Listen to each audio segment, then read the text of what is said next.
looking around and the home crowd cheering us on and a lot of red, white, and blue everywhere. Very unforgettable. I'm getting kind of chills right now thinking about it.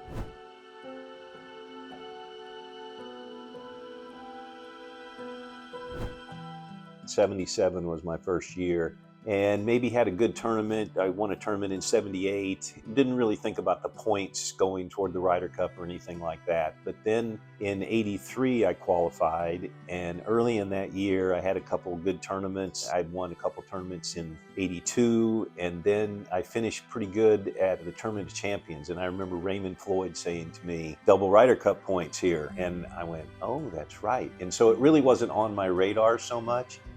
And I don't know that the Ryder Cup had become what it is today right then. Euros had just joined the fray, and so it really hadn't gained the momentum that it gained when they won for a couple times in a row there. '83 was my first Ryder Cup, and Tom Watson was the man then. I got to play with him in my first match there, and he was terrific. He chipped in twice, which was commonplace for Tom back then. We played against him in tournaments, you would see stuff like that, and he did that twice in our match. And I'll never forget the 17th hole. We were 2 up with 2 to play. I had about a 10-foot putt for birdie.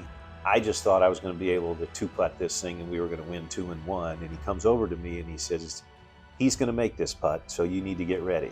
You need to make it for us to win this match."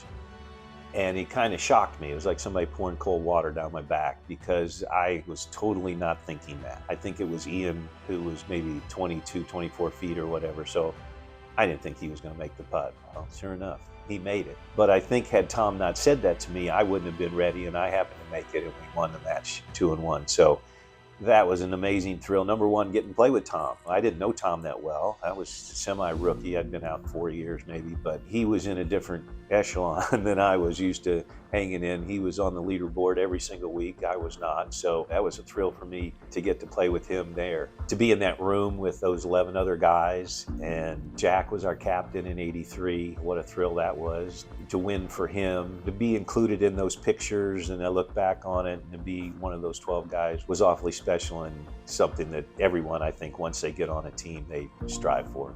I just saw a picture recently of that event, and I'm hitting a shot, and my caddy's in the picture, and there's not another person in the picture. So what picture today of a Ryder Cup player hitting a shot and there were no spectators around or anything?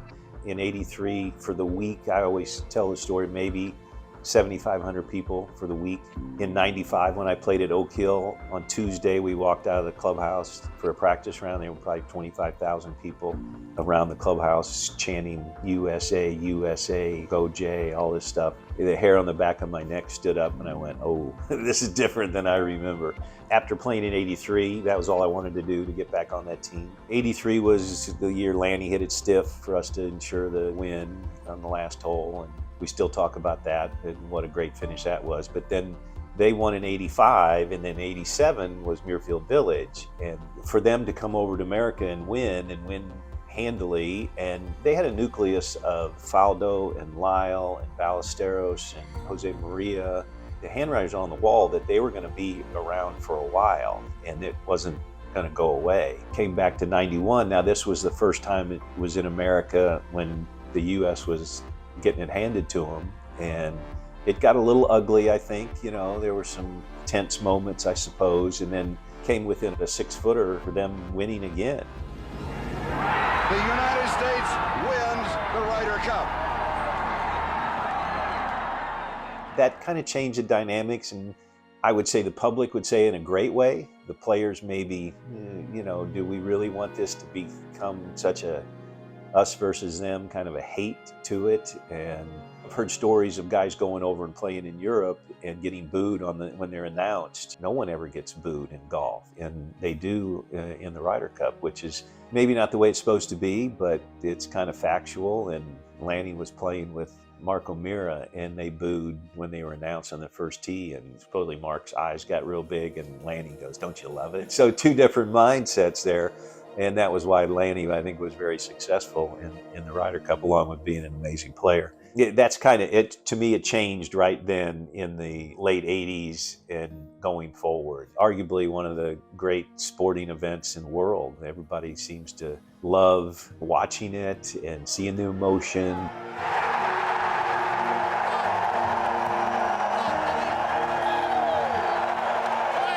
It's hard to control the emotions. It just proves how much the players and everyone involved with it want to win. And most of the guys are kind of level every other tournament week. They make a putt, acknowledge the crowd and everything. They're not running around and screaming, and that happens in the Ryder Cup. And I don't know if that's a good thing or not. Is that how you should react? If you don't do it normally, can you settle down when it's time to hit the next shot? Week to week, if you're playing well and you get into the top 10 or top 5 going into the weekend, you're playing well, and that's why you're in that position.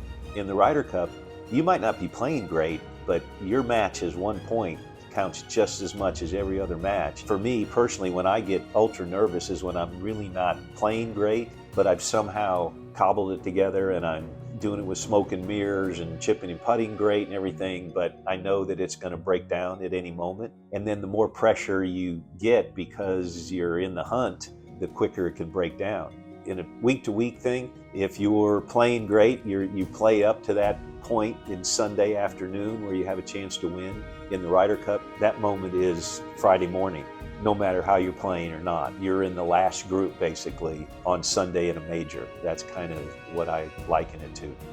I think that maybe is where your partner comes into play, a pat on the back and say, let's forget about that. It's one hole. We're still even. We're still only one down. We're still one up, something like that. But generally speaking, when you hit a bad shot on number 5 and you get on number 11 and you're still maybe thinking about number 5 where you hooked it and there's trouble on the left at 11, and so you might bail out. Whereas in match play, it doesn't matter. You're supposed to turn the page and all that, but we don't play match play very often. So it's hard to do. It's hard to turn that page. But the best players, the champions that have done it time and time again, they're able to do that because they do it in everyday play. They're able to stay in the moment. I think the best players of any generation were able to just hit the shot at hand. Jack was probably the best at it. He seemingly hit every single shot the exact same, whether it be on the first hole or the 71st hole. It was the same preparation and all that.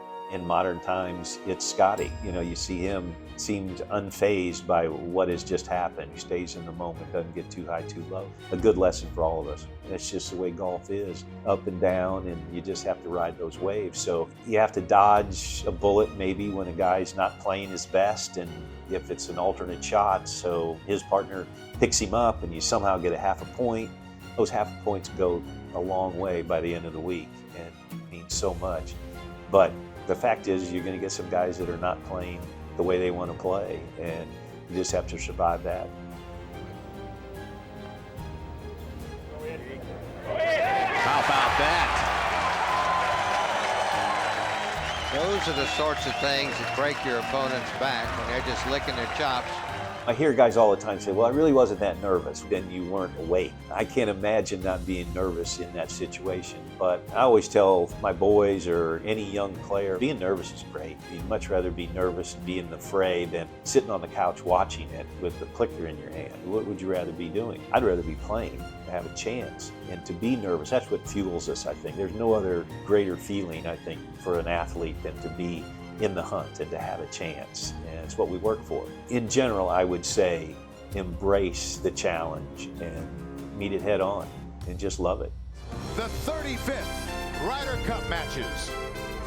I'm getting kind of chills right now thinking about it. And I had just played at Whistling Straits, was the PGA that year, and the last chance to get points. I was playing okay. I think I shot 76 or 7 the last day at Whistling Straits. And I was borderline. I was going to be a pick, 10th guy, or I don't even know how many picks they had back then, a couple, I guess. And so I was there. I was kind of close, but I felt like a good tournament there would solidify it. And so I felt like I'd kind of blown it. And I was kind of talking to myself, just saying, hey, you gave it a great run, and trying to justify the fact that I'm not going to get picked. And then I got the call from Hal, and he said he wanted me, and to get that chance to play one more time. And again, looking around, and I was 50 when I made it, being on that team with those guys that were the greats of the game, and to be included in that team was awfully special. Being on those teams is something I'm very proud of. I'm very proud of the fact that I was 21 years between teams, and that's pretty cool. That doesn't happen very often. But I think the passion that I have for golf, it kept me going, and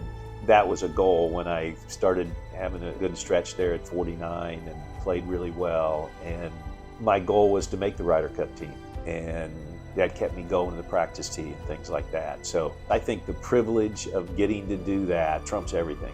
It's something that doesn't happen every week, and maybe in many cases just one or two times in a career. So I don't know that we all appreciate it as much as we do after the fact. When your career goes by and you look back on it and all that. When the anthem is played and the flag goes up and the home crowd and cheering us on, and a lot of red, white, and blue everywhere, very unforgettable, and it's pretty special.